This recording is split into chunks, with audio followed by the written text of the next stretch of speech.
তুমি কি জানতে চাও আল্লাহর কাছে তোমার সম্মান কতটুকু? তাহলে দেখো, তিনি তোমাকে কোন অবস্থায় রেখেছেন।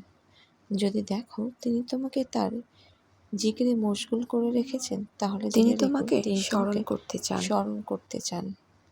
যদি দেখো তিনি তোমাকে কোরআন দ্বারা মশগুল রেখেছেন, তাহলে জেনে রেখো তিনি তোমার সাথে কথা বলতে চান। যদি দেখো তিনি তোমাকে ইবাদত আনুগত্যে ব্যস্ত রেখেছেন, তাহলে জেনে রেখো তিনি তোমাকে তার সান্নিধ্যে টেনে নিয়েছেন। যদি দেখো তিনি তোমাকে দুনিয়া দিয়ে ব্যস্ত করে দিয়েছেন, তাহলে জেনে নাও তিনি তোমাকে দূরে ঠেলে দিয়েছেন। যদি দেখো তিনি তোমাকে লোকজনের সাথে মশগুল বানিয়ে দিয়েছেন, তাহলে জেনে নাও তিনি তোমাকে অপমানিত করছেন। যদি দেখো তিনি তোমাকে দুয়া দ্বারা ব্যস্ত রেখেছেন, তাহলে জেনে নাও তিনি তোমাকে কিছু দিতে চান। অতএব সবসময় নিজের অবস্থা দেখো, তুমি কোনো কাজে মশগুল, আল্লাহ তোমাকে যে কাজে ব্যস্ত রেখেছেন সেটাই তোমার অবস্থান।